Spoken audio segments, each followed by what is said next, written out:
Wednesday, July 15th, 2020. I pledge allegiance to the flag of the United States of America and to the republic for which it stands, one nation, under God, indivisible, with liberty and justice for all. Pete?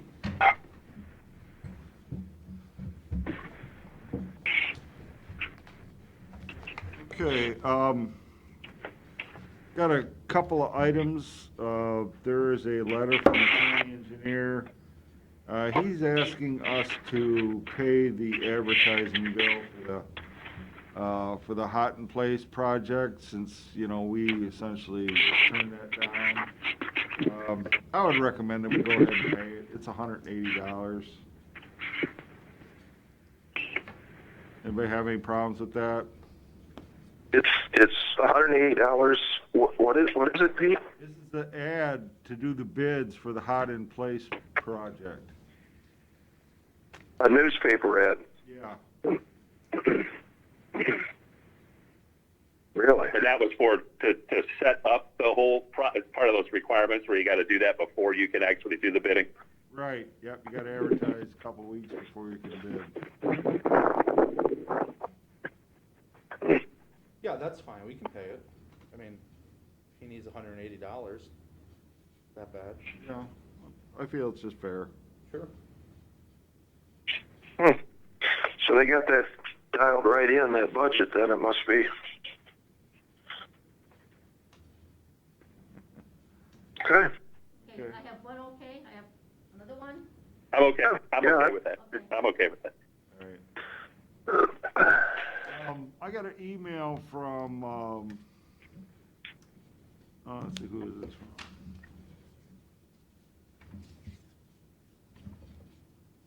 Well, it has to do with the Ohio Children's Trust Fund. They established 8 regional councils to address child abuse and child neglect prevention services. We're in the Northwest Ohio region, and each council or each county commissioner gets to appoint 2 members to that. Currently, that's A.J. Lill and Melissa Bayer Smith. You can have 2-year terms, and then that's it. A.J.'s is up, so they're asking for a replacement.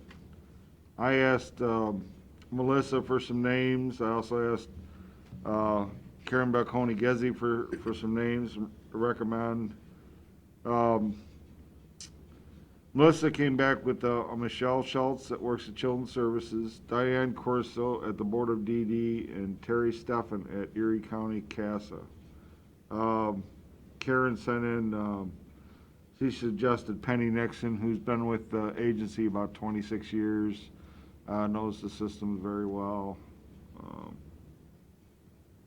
So do you have any particular idea of those choices? I would recommend to go ahead with Penny Nixon. That's fine. I'll find out when the terms are, and we'll go from there. Yeah, that sounds good to me. Okay. I'm okay with that. Also, we got a letter from CCAO and Palmer Energy. They did request to come in and talk with you guys next week, which I do believe we put on the agenda. Essentially what they're asking is for us to become part of this solar project. The only commitment we have to make is that we would essentially sign like a 20-year agreement that would give us a certain percentage of the community electric aggregation program demand, where you fixed price, say like 20 or 30% of the use would be at a fixed price rate. Which again, over 20, 30 years, who knows what's going to happen. Certainly those costs tend to go up. But I think, we've all had some discussions because, we've had, obviously a wind project try to come in here. We've heard from, we went to those community events, heard a lot of input from the communities. again, you know, with like wind and solar, they're dependent on Mother Nature, and who knows, we know Mother Nature can be fickle, so, you know, it's not the most reliable power source necessarily. But they are coming in. What I didn't realize is that this is gonna apply to the aggregation program. Okay, at least from, you know, that's what that letter states. So just, you know, just kind of prefacing this for next week. And that's all I got. Tax budget? Well, thought the finance folks would be in here. We'll do resolutions, Yeah, sure. and then we can. Let me go grab. Early. Okay, a resolution by the Board of Commissioners declaring that the amount of taxes which may be raised within the 10 mil limitation by levies on the current tax duplicate will be insufficient to provide an adequate amount of the necessary requirements for Erie County, Ohio for providing and maintaining the senior citizen services or facilities as authorized by the Ohio Revised Code, declaring that it is necessary to levy a tax in excess of the said 10 mil limitation by the authority of the Ohio Revised Code for the purpose set forth, providing the submission to the electors of Erie County at the general election to be held on November 3rd, the question of the renewal of half a mil and an increase of a quarter mil in excess of the 10 mil limitation for the same purpose as the existing levy, which is for providing or maintaining senior citizen services. You can tell an attorney wrote that. There you go. Second. Mr. Old? Yes. Mr. Schaffner? Yes. Mr. Shenigo? A resolution Yes. For the purpose of conferring contractual service between North Point Educational Service Center and the Erie County Sheriff. Second. Mr. Old? Yes. Mr. Schaffner? Yes. Mr. Shenigo? Yes. And this resolution is for the Board of Commissioners for the purpose of entering into an agreement with Erie Blacktop for the road resurfacing. But there's a sticky note attached that says this has not been reduced for Mason and Ceylon road work, engineering to work with contractor to develop a deduct for the change order. I just want to make sure that's. I think that is on that sheet. I did talk to somebody over at Erie on that, and I think it's $345,000. Could be. Could be. I'm not, it's pretty specific. Do we need to that out? Do we need to get the numbers first before we approve this, or no? Or are we approving a blank check, basically? Well, I think we passed this contingent on the removal of those roads, so, I mean, they're not authorized to spend that money, right? No, they're not. So, I mean, if they spend it, we'd have problems. So I think it's probably okay to sign this.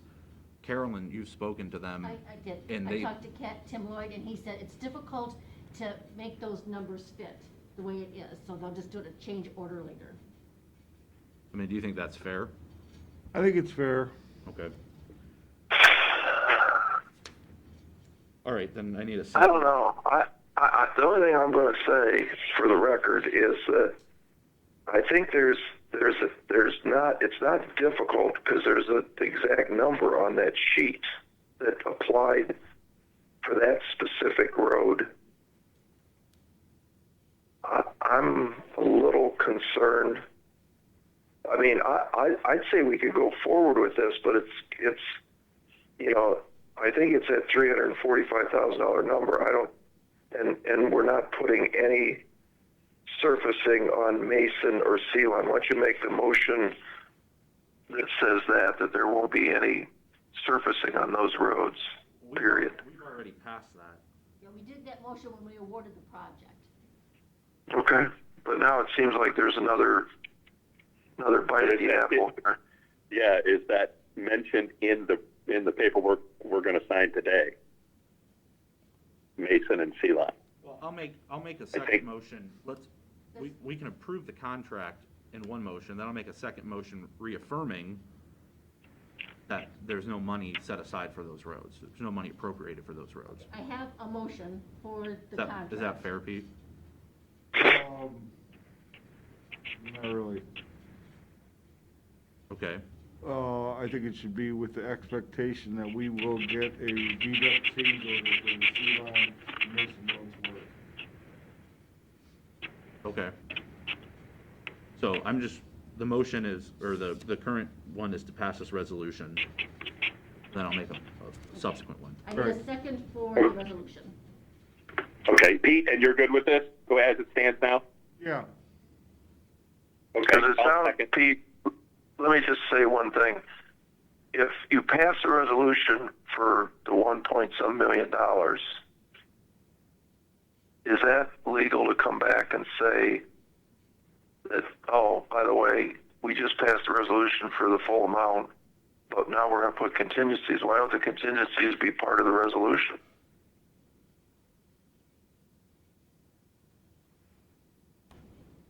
We could do that too. Is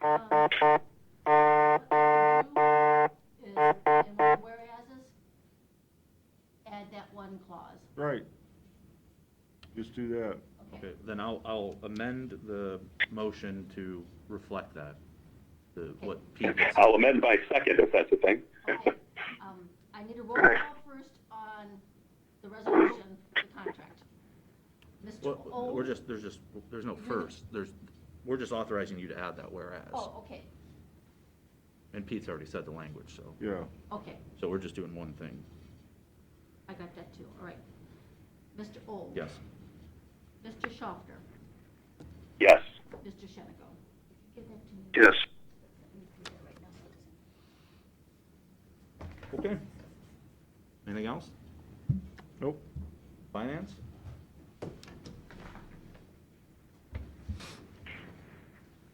Good morning. Morning.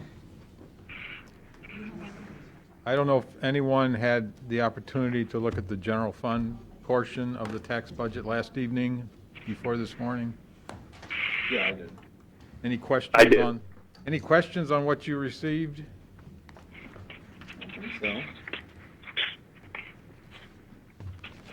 No, I've got no questions. Okay. The most important part of the whole thing is the revenues. But to get there, we end up estimating what we think our opening cash balance is going to be, what the revenues will be for the new year, along with the expenses. And this is all per the requirements from the County Budget Commission.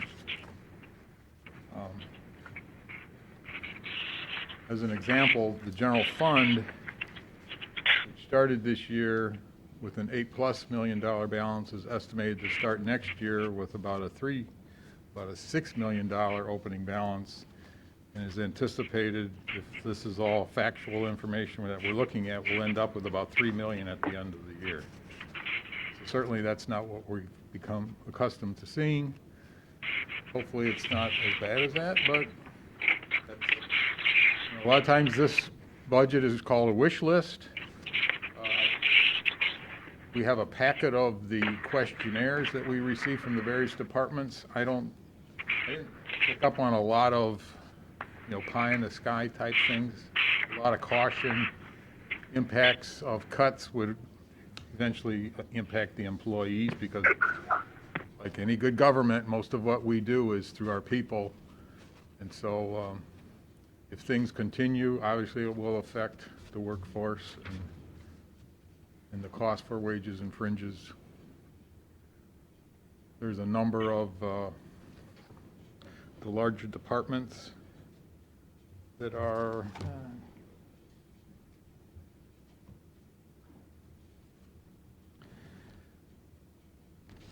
a number of them are not really, do not appear to be impacted by what's going on, at least based on what they've given us in their tax budget, like the Board of DD, Job and Family Services, almost no change in their ending cash balances. Those departments would have to tell us how we get there. Environmental Services, some minor reductions compared to what I described in the general fund.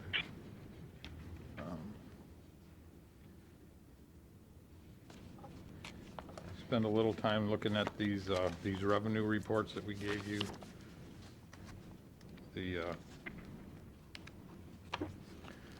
The master control we got 5 pages, which shows a couple years of actual, current year's estimate, as well as what we're estimating for 2021. And on the far right is the change percentages, and like the general fund is looking at a 5% reduction in estimated revenues. That doesn't reflect what's happening to the general fund balance, so.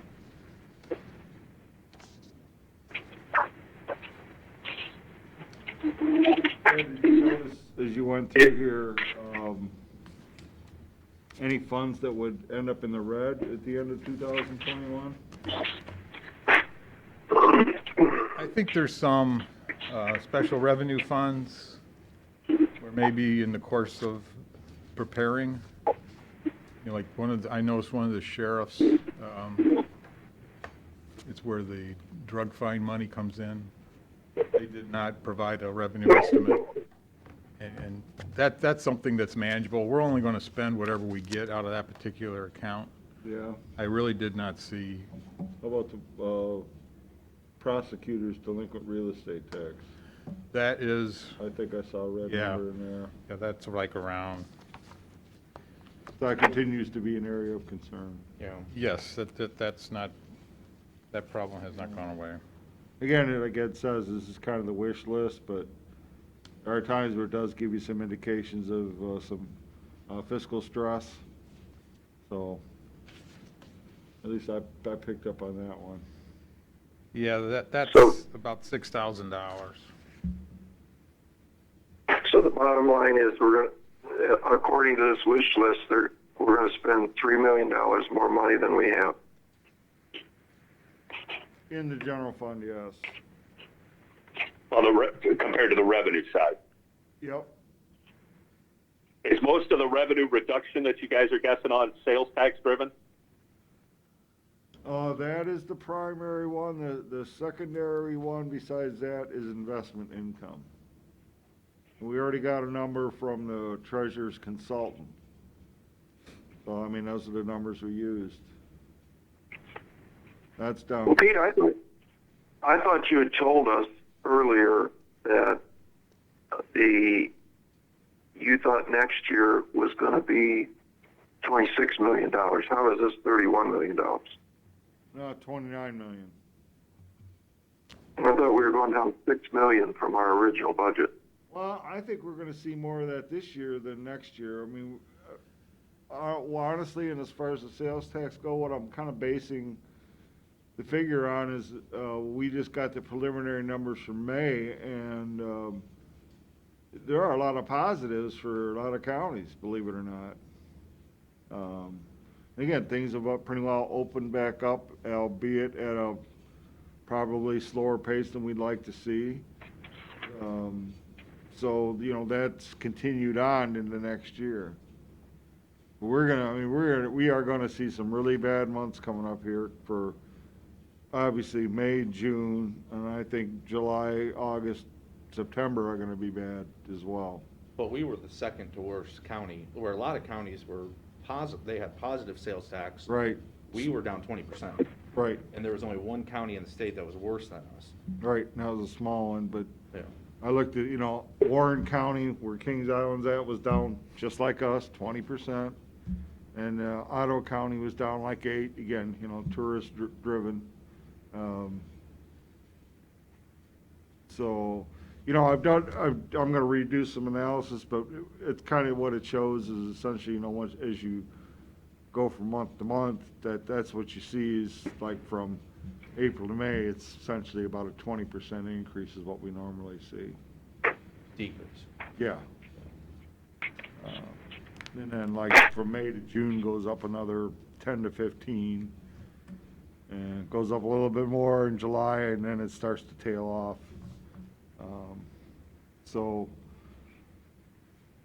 Again, and the other assumption is that before, the next summer rolls around, that we've got a vaccine in place and that things get much more back to normal, but still at a bit of a lower pace.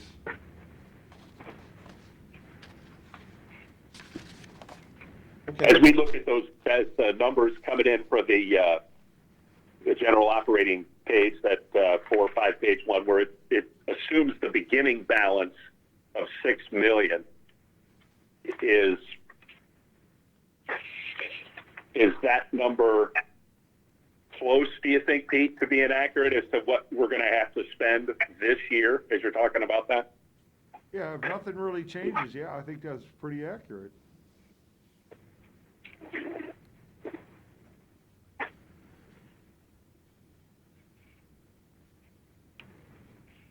It's not on any of the reports, but the rainy day fund, is that, I think at one point I had heard a comment that was anticipated to be used this year, and that's really not reflected in any of these budgets per se. Yeah, by law. Yeah, Put it in. yeah, we're not allowed to certify it, but that's, Yeah, we certainly, I mean, if it's not raining now, I don't know when it is. Yeah. But if there's no further questions, I'll make a motion, we approve this. Second? Mr. Old? Yes. Mr. Schaffner? Yes. Mr. Shenigo? Yes. And now procedurally, you'll turn this over to the Budget Commission, and they'll meet in 6 weeks or something, and they'll come up with the real number. I mean, they'll come up with what we use as our revenue projection. Yeah, I mean, pretty much, believe it or not, what they'll use is other than the local government fund and the property tax numbers, they'll pretty much use all the rest of our numbers. But they're the official body that Absolutely. certifies. Yeah, they usually meet, usually late August. So, As I believe it's early September when we gotta pass the resolution certifying our tax rates. so I've been sort of surprised through this process that they have not revised any revenue for this current year. Yes. So, I mean, I think maybe we ought to ask them if they think nothing has changed, or, if they need to take another look at their official certification. Yeah, I mean, the normal process is we kinda nudge them and say, hey, here's what we think we're seeing, and, Well, it was explained to me that they are an independent, co-equal branch of county government, so, but we might want to nudge them and ask them to revise that, or maybe they think everything's fine, I don't know, but they ought to, I think we ought to ask them to do that. right. we did get an email, some communication from John Rogers advising that the state had reduced local government funds. Yeah. And at this point, I've not seen where that's been officially. Change, that's what I'm saying, I So think. that's an example, and it could be, yeah, because through a typical year, all of the requests for changes initiate through the commissioner's office, finance, so. Okay. Yeah, I would echo that, because I think other counties have already done this, and I know specifically Seneca County had a recertification of their revenues reduced back in April, and that led them to deal with their furlough cost reductions and reduced spending for the rest of this year. And I think it's critical that they at least re-examine what they feel for the rest of this year, how our revenue is going to compare to what our estimates were initially compared to what they're going to be now. And if there is a change, they need to let us know quickly. Well, Pete, did we get the new numbers in that are going to reflect what March and April are? Well, for sales tax, we got March. We do not have April yet. That should be any day now. And that's the month you think we're going to start feeling it, right? Oh, absolutely. Absolutely. And then Then we're gonna feel even more in May and more in June. And right. I think it goes progressively down. Right? Well, certainly through June, I think things will get a little better. Again, because all the businesses have reopened, but still not to where they were previously. Certainly not. Well, definitely not Cedar Point. They're operating at what, 25%? Maybe 50% if it's on a good day. No, less than that on a good day. Have they had a good day yet? I don't know. I haven't heard that. Yeah. All right, well, if there's no further business, I'll make a motion, we adjourn. Second? Mr. Old, Yes? Mr. Schaffner, Yes. Mr. Schultz. Yes. Hey, Thanks, Ed.